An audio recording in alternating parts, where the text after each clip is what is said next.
BEd second semester, compulsory paper third, unit second and 3 दोनों साथ लेके चल रहे हैं।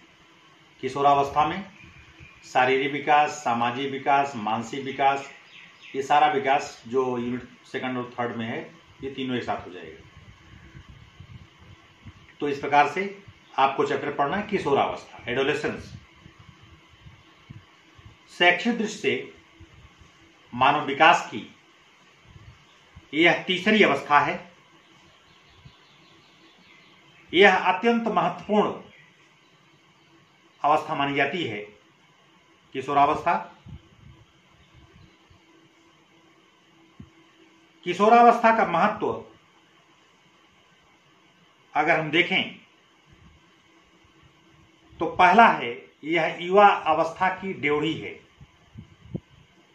जिसके पास जीवन का सारा भविष्य पाया जाता है। दूसरा है, विकास की चरमावस्था इसे माना जाता है, इसीलिए इसे आंधी, तूफान और विरोध की वेगावस्था भी कहा गया है। तीसरा है, शिक्षा के विस्तार की दृष्टि से भी यह अवस्था बहुत महत्वपूर्ण मानी गई है। संवेगात्मक और यौनिक दृष्टि से भी यह अवस्था बहुत ही महत्वपूर्ण है।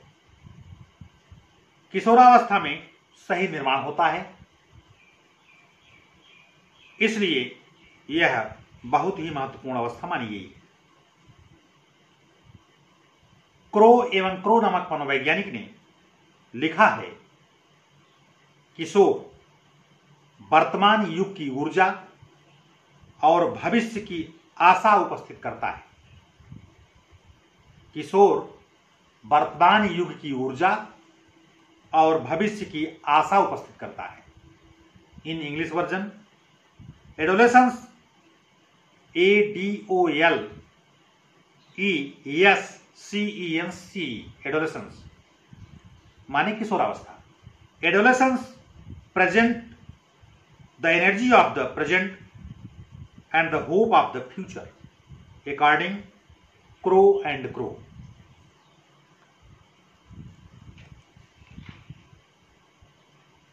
आइए किशोरावस्था का अर्थ और इसका समय जाने। Meaning and time of adolescence. किशोरावस्था के लिए अंग्रेजी शब्द एडोलेसेंस ADOLESCENCE का प्रयोग किया जाता है। एडोलेसेंस लैटिन भाषा के एडोलेसियर ADOLESCERE एडोलेसियर शब्द से निकला है, जिसका अर्थ है परिपक्वता की ओर बढ़ना। अतः स्पष्ट है कि किशोरावस्था वह अवस्था है जिसमें व्यक्ति बाल्यावस्था के बाद पदार्पण करता है।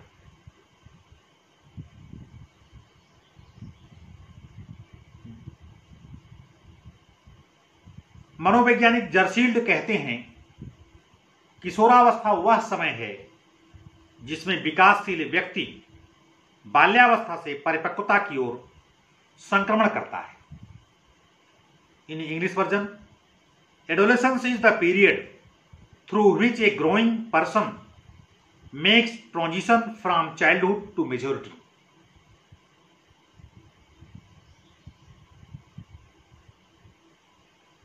एक मनोवैज्ञानिक है, उनका नाम है स्टैनली हॉल। जी स्टैनली हॉल के शब्दों में, किशोरावस्था बड़े दबाव, कामा तूफान, कामा तनाव और संघर्ष की अवस्था है। स्टैनली हॉल की परिभाषा है किशोरावस्था की कि किशोरावस्था बड़े दबाव, तनाव, तूफान और संघर्ष की अवस्था है। In English, adolescence is the period of great stress and strain, storm and strife, STRIFE, strife. Strain की स्पेलिंग STRAIN, स्टॉर्म की spelling STORM, adolescence is the period of great stress and storm and stress. इससे स्पष्ट है कि जीवन की उथल पुथल, हलचल और संघर्ष का आरंभ किशोरावस्था में शुरू हो जाता है। यानी किशोर ही इस अवस्था का सामना करता है। इस अवस्था की प्रमुख विशेषताएं हैं जो निम्न हैं। नंबर 1, किशोरावस्था जैविक और सामाजिक स्थिति में संक्रमण काल होता है। नंबर 2, किशोरावस्था तूफान और परेशानी की अवस्था होती है। नंबर 3, किशोरावस्था अस्थिरता की अवस्था होती है। नंबर 4, किशोरावस्था में बहुत सी समस्याएं होती हैं। नंबर 5, किशोरावस्था अप्रसन्नता की अवस्था है। नंबर 6, किशोरावस्था अधिकतम विकास की अवस्था होती है। नंबर 7, किशोरावस्था प्रौढ़ जीवन की तैयारी होती है। नंबर 8, किशोरावस्था में त्वरित विकास होता है। नंबर 9, किशोरावस्था में बहुमुखी और बहिर्मुखी रुचि होती है। नंबर 10, किशोरावस्था में समायोजन का अभाव होता है।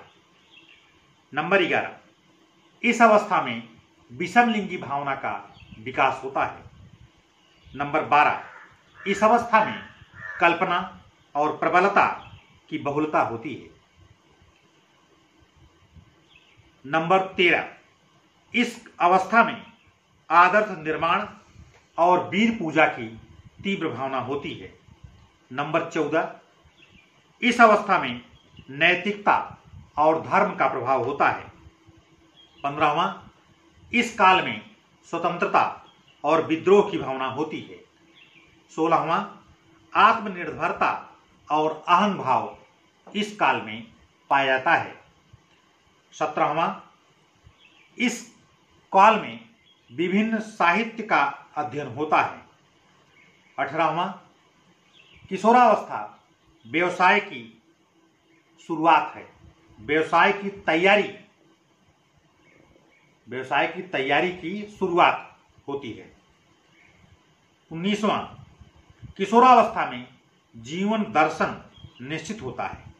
20वां, किशोरावस्था में अपचार व अपराध की ओर झुकाव होता है। 21वां, किशोरावस्था में परमार्थ की भावना होती है। इस प्रकार से मैंने आपको किशोरावस्था की प्रमुख विशेषताओं के बारे में बताया।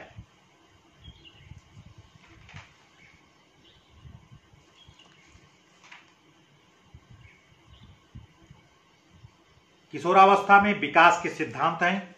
आइए इस बिंदु पर हम चर्चा कर लेते हैं। किशोरावस्था में विकास के 2 सिद्धांत पाए जाते हैं। नंबर 1, त्वरित विकास का सिद्धांत। स्टैनली हॉल महोदय ने अपनी एडोलेसेंस नामक पुस्तक में लिखा है, किशोर अथवा किशोरी में जो भी शारीरिक एवं मानसिक परिवर्तन होते हैं वह एकदम छलांग मार होते हैं। इसका यह तात्पर्य है कि विकास बहुत ही तेज होता है। इसका प्रभाव यह होता है कि यह तूफान और आंधी के समान इधर उधर बहक सा जाता है। अपने आप वह नियंत्रण भी नहीं कर पाता है। दूसरा है क्रमिक विकास का सिद्धांत। यह प्राकृतिक नियम है। जैसे ऋतुओं का आगमन एक के बाद दूसरे क्रम में होता है, वैसे ही एक अवस्था के बाद दूसरी अवस्था का आगमन भी क्रमिक रूप से होता है। इस विचार को प्रकट करते हुए प्रोफेसर किंग नामक मनोवैज्ञानिक ने लिखा है, जिस प्रकार एक ऋतु का आगमन दूसरी ऋतु के बाद होता है, किंतु जिस प्रकार प्रथम ऋतु में वह दूसरी ऋतु के आगमन के चिन्ह दिखाई देने लगते हैं, उसी प्रकार बाल्यावस्था और किशोरावस्था एक दूसरे के से संबंधित रहती हैं। इसलिए स्वाभाविक ढंग से शैशवावस्था, बाल्यावस्था और किशोरावस्था एक के बाद दूसरी, दूसरी के बाद तीसरी क्रमिक अवस्थाएं होती हैं। किशोरावस्था में शारीरिक विकास। किशोरावस्था को टीन एज भी कहते हैं। 13 साल से लेकर 18 वर्ष तक की अवस्था को टीन एज कहा जाता है। अर्थात किशोरावस्था जो है वो 13 वर्ष से 18 वर्ष के बीच का समय माना जाता है। इस काल की निम्न विशेषताएं हैं। नंबर 1, ऊंचाई की वृद्धि। इस काल में ऊंचाई में विकास और वृद्धि होती है। 16वें वर्ष की समाप्ति तक किशोरियां लगभग 5 साढ़े 5 फीट तक बढ़ती हैं। यह ऊंचाई अधिकतम होती है। किशोरों की ऊंचाई 5 से पौने 6 फीट तक होती है। प्रायः किशोर अधिक लंबे होते हैं। यद्यपि 15 वर्ष तक किशोरियां अधिक लंबी होती हैं, 16 वर्ष के बाद भी किशोरों में कुछ लंबाई बढ़ती है। ये जो मैं आपको बता रहा हूँ ये मनोवैज्ञानिकों का शोध है, वही शोध मैं आपको बता रहा हूँ। दूसरा है भार में वृद्धि। भार में वृद्धि किशोरावस्था में पाई जाती है। वैयक्तिक भिन्नता भार में अधिक दिखाई देती है। औसत रूप से 16 वर्ष की किशोरियों का भार 130 पाउंड होता है, जबकि प्रौढ़ता तक 135 पाउंड होता है। किशोरों का भार लगभग 142 पाउंड होता है और प्रौढ़ता तक लगभग 152 पाउंड होता है। अंगों की वृद्धि। आंतरिक अंगों की वृद्धि इस काल में होती है।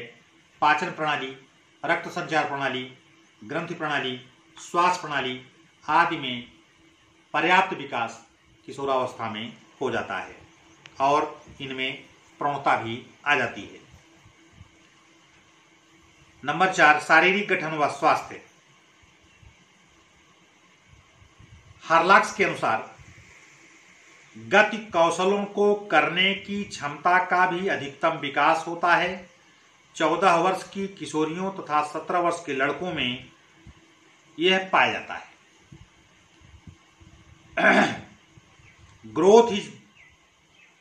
growth in ability to perform motor acts reaches its maximum at the age of 14 years for girls and 17 years for boys। हार्लॉक्स महोदय लिखते हैं, यानी शारीरिक गठन और स्वास्थ्य का इन दिशाओं में विकास होता है।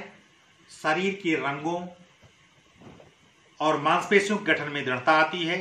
सभी अंग पुष्ट दिखाई देते हैं। इनमें सुडौलपन आ जाता है। आकार में स्थिरता आती है। सभी अंगों में अच्छा अनुपात होता है। सामान्यतः किशोर रोगमुक्त होते हैं, लेकिन कुछ को दांत, आंख, पेट, सिर, कान या सांस की तकलीफें हल्की फुल्की दिखाई पड़ती हैं।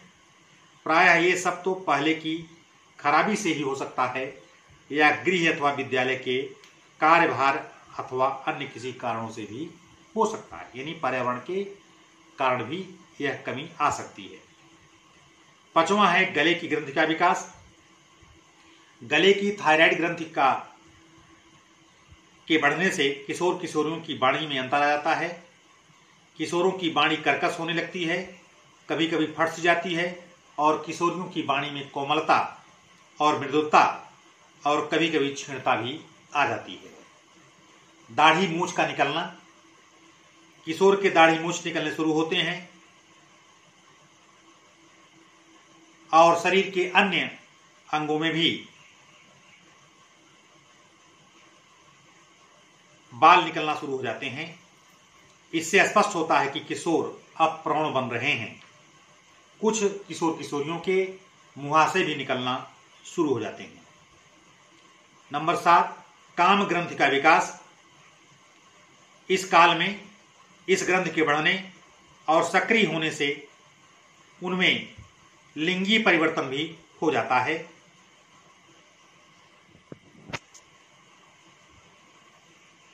विशेष अंगों का विकास। इस काल में शारीरिक अंगों में परिवर्तन हो जाता है। किशोर किशोरियों के शारीरिक बनावट, बाह्य शारीरिक अंगों में वृद्धि भी हो जाती है। अगला है हड्डियों का विकास। सभी हड्डियों का पूर्णतः विकास इस काल में हो जाता है। किशोर अधिक कठिन कामों को करने में सफल होते हैं। ज्ञानेंद्रियों, अगला पॉइंट है 10वां, ज्ञानेंद्रियों में शक्ति का बढ़ना। मस्तिष्क, आंख, नाक, कान, त्वचा,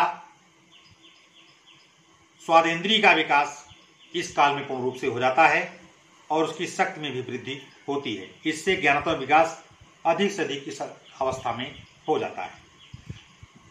कर्मेंद्रियों का विकास, हाथ, पैर, जननेंद्रियां इत्यादि कर्मेंद्रियों का भी पूर्ण विकास इस काल में हो जाता है। हाथ पैर की लंबाई और शक्ति में भी इस काल में वृद्धि हो जाती है। क्रियाशीलता में वृद्धि 12वां पॉइंट है। क्रियाशीलता में वृद्धि का विकास विभिन्न ढंगों से इस समय होता है। दौड़ना, व्यायाम करना, श्रम के कार्य करना, देर तक कार्य करना, खड़े खड़े कार्य करना, ये सब किशोर विद्युत के समान करते हैं। इस प्रकार से क्रियाशीलता में वृद्धि भी इस काल में दिखी जाती है। ग्रंथियों का प्रभाव, विभिन्न ग्रंथियों का प्रभाव विभिन्न अंगों और उनके कार्यों पर पड़ता है। एड्रिनल या उपवृक्क ग्रंथि का प्रभाव गुर्दे पर पड़ता है। इसका माप जन्म से 1 वर्ष में कुछ कम हो जाता है, जो पुनः इस अवस्था में बढ़ जाता है। इससे पाचन प्रणाली पर बहुत अच्छा प्रभाव पड़ता है। थायराइड या गल ग्रंथि तथा पैराथायराइड या उपगल ग्रंथि गले के पास स्थित होती है। इसके बढ़ने से वाणी प्रभावित होती है। इसके स्राव से वाणी में विकार या छाई जाती है। प्रजनन ग्रंथि या गोनाड्स के बढ़ने से काम शक्ति या प्रजनन शक्ति का भी विकास इस काल में हो जाता है। पिट्यूटरी ग्रंथि या पीयूष ग्रंथि मस्तिष्क के नीचे भाग में पाई जाती है। इस प्रकार से इन सब ग्रंथियों के परिवर्तन से किशोर किशोरियों में भी परिवर्तन देखने को मिलता है। किशोरावस्था में मानसिक विकास, किशोरावस्था में मानसिक विकास बहुत तेजी से और अधिक होता है। मानसिक योग्यताएं इस काल में खूब निश्चित हो जाती हैं। किशोरों में सोचने, समझने, अंतर करने, व्याख्या करने, समस्या सुलझाने, तर्क और विचार करने की तमाम मानसिक शक्तियां काम करने लगती हैं। इस काल में मानसिक विकास उच्चतम सीमा तक पहुंच जाता है। इसकी विशेषताएं निम्न हैं। नंबर 1, मस्तिष्क का पूर्ण विकास। नंबर 2, प्रत्ययों का विकास। नंबर 3, पढ़ने की रुचि का विकास। नंबर 4, तर्क शक्ति का बढ़ना। नंबर 5, चिंतन की प्रवणता। नंबर 6, स्मृति व बुद्धि का बढ़ना। नंबर 7, भाषा का विकास। नंबर 8, सीखने में वृद्धि। नंबर 9, कल्पना का विकास। नंबर 10, चेतना का विकास। नंबर 11, समस्या हल करने की शक्ति में वृद्धि। नंबर 12, संवेदनशीलता में वृद्धि। एक एक बिंदु पर चर्चा हम कर लेते हैं। 2-2 लाइन आप लिख लेंगे इसको। मस्तिष्क का पूर्ण विकास। नंबर 1, इस काल में मस्तिष्क का विकास लगभग पूर्ण हो चुकता है। मस्तिष्क की क्रियाशीलता तीव्र होती है, उसमें परिपक्वता आ जाती है। प्रत्ययों का विकास, प्रत्यात्मक विकास इस अवस्था में अधिक होता है। किशोर स्थूल के माध्यम से सीखने या जानने की कोशिश नहीं करता, बल्कि वह सूक्ष्म प्रत्ययों की सहायता से काम करता है। उसी के माध्यम से सीखता, जानता तथा अभिव्यक्त करता है। तीसरा, पढ़ने की रुचि का विकास। इस काल में पढ़ने लिखने की रुचि बढ़ जाती है। साहसी कहानियों, दूरदर्शी बातों से संबंधित ज्ञान, विज्ञान, खेल क्रीड़ा, सिनेमा, मंत्र ज्ञान आदि में वह रुचि लेने लगता है। इन्हें पढ़ता है और सूचनाएं संग्रह करता है। चौथा, तर्क शक्ति का बढ़ना। तर्क तथा विवाद की शक्ति की वृद्धि किशोरावस्था में होती है। सभी किशोर कुछ तर्क अवश्य करते हैं और वाद विवाद करने के लिए प्रायः उद्यत रहते हैं। नंबर 5, चिंतन की प्रवणता। चिंतन और विचार में प्रवणता आती है। प्रायः किसी विषय के संबंध में किशोर केवल साधारण सूचना नहीं देता, बल्कि उस विषय पर टीका, टिप्पणी, आलोचना और व्याख्या उसी ढंग से देता है जैसा कि प्रौढ़ व्यक्ति करते हैं। छठा, स्मृति व बुद्धि का बढ़ना। इस काल में स्मृति व बुद्धि में वृद्धि होती है। सामान्य रूप से मनोवैज्ञानिकों का कथन है कि स्मृति परीक्षाओं में यह सिद्ध है कि किशोर 18 से 19 वर्ष तक स्मृति की अधिकतम मात्रा प्राप्त कर लेता है। नंबर 7, भाषा का विकास। भाषा की वृद्धि इस अवस्था में बहुत तेजी से होती है। किशोरावस्था के पूर्व जहां भाषा भंडार में 50,000 शब्द होते हैं, वहां अब इससे दूने हो जाते हैं। चूंकि पढ़ने की रुचि बढ़ जाती है, सामाजिक संपर्क बढ़ता है, विविध विषयों का ज्ञान बढ़ता है। अतः यह आवश्यक है और स्वाभाविक भी है कि भाषा के शब्दों में स्वतः वृद्धि हो जाती है। नंबर 8, सीखने की वृद्धि। सीखने अथवा अधिगम क्षमता में विकास इस अवस्था में अधिक होता है। इस अवस्था में जो पाठ्यक्रम विभिन्न देशों में अधिगमित कराए जाते हैं, उससे स्पष्ट है कि वह विविध प्रकार का है और उसमें कई विषय और व्यवहारिक और सैद्धांतिक रूप से अलग अलग ढंग से होते हैं। किशोरावस्था में सीखने की क्षमता का विकास इस काल में काफी अधिक होता है, जिससे किशोरों में जिज्ञासा भी प्रबल हो जाती है। नंबर 9, कल्पना का विकास। किशोरावस्था में कल्पना का विकास बहुत तेजी से होता है। कल्पना का विकास होने से किशोर कला, कविता, अभिनय आदि में रुचि रखता है। कल्पना के विविध प्रकार इस अवस्था में पाए जाते हैं। नंबर 10, चेतना का विकास। चेतना का विकास भी किशोरावस्था में होता है। किशोर आत्म केंद्रित होता है, इजोसेंट्रिक, EGOCENTRIC, इजोसेंट्रिक यानी किशोर आत्म केंद्रित होता है, अर्थात उसमें अपने आप को समझने की शक्ति आ जाती है। अपने आप का मूल्यांकन वह करने लगता है। इसके साथ ही साथ किशोर को सामाजिक चेतना का अवबोधन भी होने लगता है। नंबर 11, समस्या हल करने की शक्ति में वृद्धि। समस्या हल करने की क्षमता में वृद्धि और विकास किशोरावस्था में स्पष्ट रूप से दिखाई देने लगते हैं। एक किशोर एक बालक की अपेक्षा समस्या को समस्या के रूप में जल्दी हल कर लेता है। 12वां, संवेदनशीलता में वृद्धि। किशोरावस्था में ज्ञानेंद्रियों की संवेदनशीलता तीव्र और प्रौढ़ हुआ करती है। संवेदनों में परिपक्वता और दृढ़ता दिखाई देती है, जिससे ज्ञान की प्रौढ़ता प्रकट होती है। अब हम आपको बताएंगे किशोरावस्था में संवेगात्मक विकास। जे.एस. रास की एक परिभाषा है। जे.एस. रास कहते हैं कि किशोरावस्था में मानसिक विकास गौण होता है, यद्यपि इसकी सीमा भी अधिकतम होती है। वास्तव में किशोर सघन संवेगात्मक जीवन व्यतीत करता है, जिसमें अत्यधिक प्रसन्नता और अवसाद के बीच लगातार परिवर्तन में धनात्मक और ऋणात्मक व्यवहार की लय फिर से दिखाई दे सकती है। ये रास महोदय लिखते हैं। इस आधार पर किशोरावस्था में संवेगात्मक विकास निम्नानुसार होता है। नंबर 1, काम भावना वृद्धि। काम भावना केंद्रीय तथ्य के रूप में पाई जाती है। जॉन्स महोदय का विचार है कि यौनिक विकास में किशोर अपनी पुनरावृत्ति करता है और यौन संबंधी दबी हुई भावना इस अवस्था में पुनः जागृत होती है। दूसरा, 3 दिशाओं में काम की वृद्धि। काम भावना का प्रकाशन 3 दिशाओं में होता है। नंबर 1, आत्म प्रेम, auto eroticism, auto AUTO EAROTICISM, auto eroticism. दूसरा, मित्र प्रेम, passion, PASSION, passion for friendship. तीसरा, विषम लिंगीय प्रेम, हेट्रोसेक्सुअल लव। आत्म प्रेम होने से वह अपने अंगों को सुधारता संवारता है और यह निश्चय करता है कि वह निश्चय ही एक अत्यंत सुंदर व्यक्ति है जो दूसरों को आकर्षित कर लेगा। मित्रता के लिए इतना प्रेम इतना तीव्र होता है कि वह बिना मित्रों के नहीं रह सकता है। यह अपने समलिंगी समूह बनाने में प्रकट होता है, जो 14 से 15 वर्ष की आयु में पाया जाता है।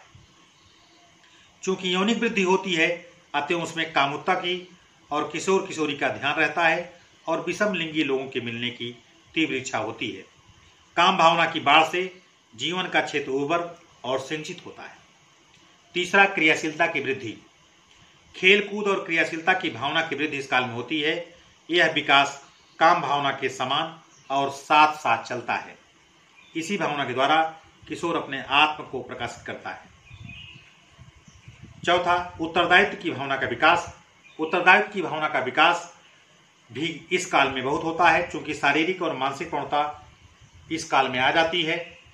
इसलिए सभी कामों को वह स्वयं करने के लिए तैयार रहता है और वह चाहता है कि उसे जिम्मेदारियां सौंपी जाएं। नंबर 5, स्वतंत्रता एवं आत्मनिर्भरता का विकास। इस काल में स्वतंत्रता और आत्मनिर्भरता की भावना का विकास कुछ मनोवैज्ञानिकों के अनुसार कम होता है, परंतु कुछ लोगों के अनुसार यह अधिक पाया जाता है। विद्रोह की भावना भी इसी के साथ लगभग 15 वर्ष के बाद शुरू हो जाती है और आगे बढ़ती रहती है। नंबर 6, नैतिकता का विकास। नैतिकता और धर्म भावना की वृद्धि इस काल में पाई जाती है। रास का विचार है कि पराश्रिता की भावना के कारण किशोर में पूजा पाठ, धर्म में विश्वास आदि की विशेषताएं पाई जाती हैं। नंबर 7, दर्शन, विज्ञान आदि की भावना की वृद्धि। दार्शनिक, वैज्ञानिक और सत्यान्वेषण की भावना का विकास भी किशोरावस्था में होता है। प्रायः वह प्रणों के धर्मादर्शों के कारण विभ्रमित होता है और दर्शन, विज्ञान तथा सत्य की खोज में वह लगता है।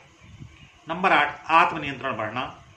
इस काल में आत्मनियंत्रण की भावना का विकास भी किशोरावस्था में होता है। पूर्व किशोरावस्था में नैतिक अस्तव्यस्तता पाई जाती है और उसका व्यवहार प्रौढ़ व्यवहार के समान होता है। नंबर 9, आदर्श व वीर पूजा के भाव बढ़ना। आदर्श निर्माण और वीर पूजा की भावना का विकास किशोरावस्था में आत्मनियंत्रण की भावना के कारण होता है। वह स्थायी भावों का निर्माण करता है और उसके आधार पर उसमें सद्गुणों और अच्छे आचरण के लिए आदर्शों की स्थापना होती है। नंबर 10, विशेष संवेगों का विकास। किशोरावस्था में कुछ विशेष संवेगों का उदय, विकास और क्रियाशील होना पाया जाता है। हरलाक कहते हैं, उत्तर किशोरावस्था में क्रोध का संवेग सबसे ज्यादा जागृत होता है। भय का संवेग कम उठता है, लेकिन चिंता उसे अधिक सताती है। किशोरावस्था के अंतिम वर्षों में अधिकार भाव की तीव्रता होने से और विशेषकर विषमलिंगी व्यक्ति को पाने की इच्छा होने से किशोर के मन में द्वेष और ईर्ष्या का विकास होता है। सुसमायोजन, हंसी मजाक, श्रेष्ठता आदि के कारण किशोर को प्रसन्नता की अनुभूति होती है।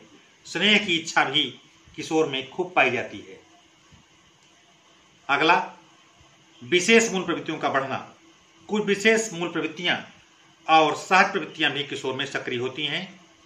काम प्रवृत्ति के अलावा रचना, आत्मगौरव, सामाजिकता, भोजनान्वेषण तथा सहानुभूति और संकेत जैसी प्रवृत्तियां इस काल में तेजी से विकसित होती हैं।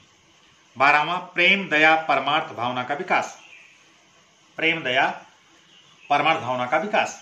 इस अवस्था में समाज के लोगों के साथ उठने बैठने से किशोर में प्रेम, दया तथा परमार्थ की भावना का विकास बड़ी तेजी से होता है। प्रेम के साथ क्रोध का भी विकास इस काल में तेजी से होता है। 13वां, अधिकार भाव का विकास। उत्तरदायित्व के साथ किशोर में अधिकार भाव का भी विकास तेजी से होता है। इसीलिए वह बहुत सी चीजों को इकट्ठा करता है और उस पर अपना अधिकार जमाता है। इस प्रकार से मैंने आपको किशोरावस्था में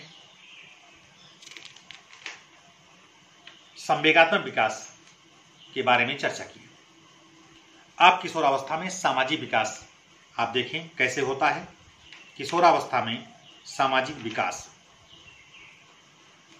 समाज और उसके समूह का प्रभाव व्यक्ति पर अवश्य पड़ता है और जैसे जैसे व्यक्ति बढ़ता है उस पर परिवार के अलावा अन्य सामाजिक समूहों का प्रभाव भी बढ़ता जाता है।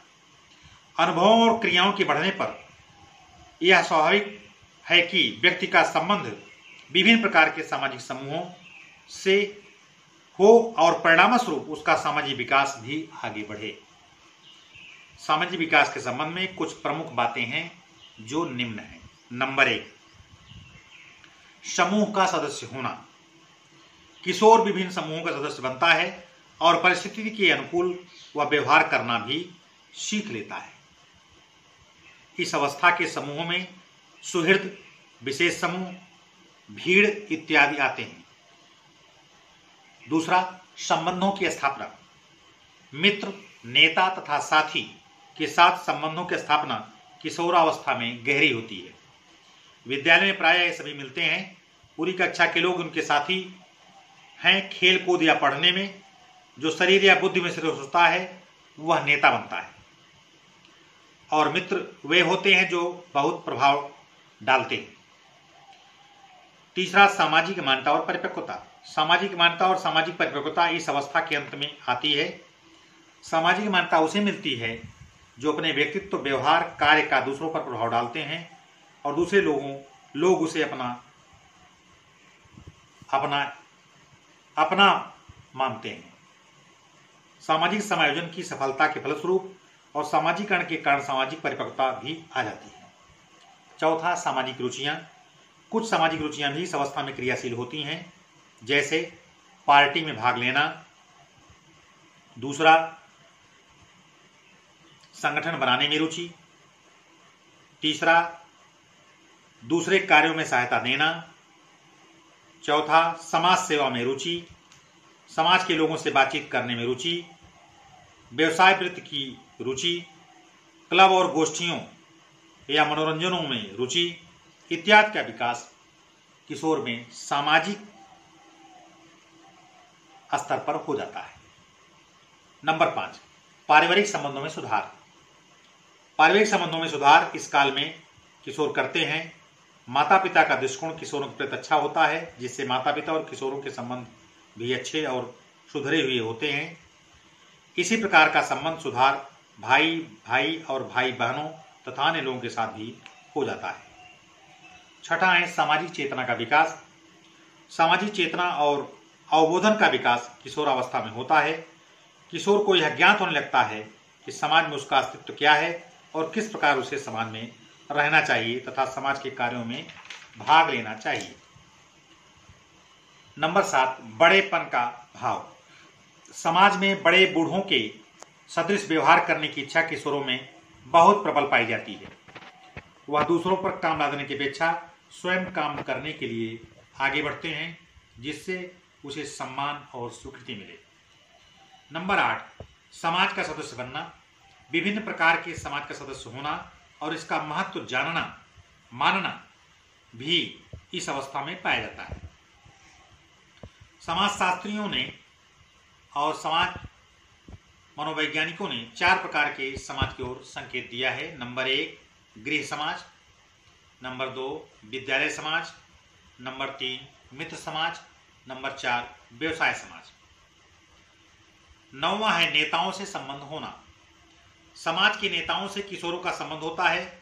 नेता इस प्रकार के कहे गए हैं: सामाजिक प्रतिष्ठा वाले, प्रतिभा वाले, मित्रता और परिचय करने वाले, शक्ति बल और साहस वाले, पद पाने की इच्छा वाले। इस प्रकार से नेताओं से भी संबंध किशोर रखने का पूरा प्रयास करते हैं। 10वां है राजनीति के लोगों से संबंध। ऐसा भाव उत्तर किशोरावस्था या अंतिम वर्ष में मिलता है, जबकि किशोर विश्वविद्यालय की कक्षाओं में पहुंचता है। इंटर की कक्षाओं में यह भाव उदय होने लगता है। राजनीति के कार्यों में भी कुछ थोड़ा सा हिस्सा किशोर लेने लगते हैं। इस प्रकार से मैंने आपको किशोरावस्था में सामाजिक विकास के बारे में बताया।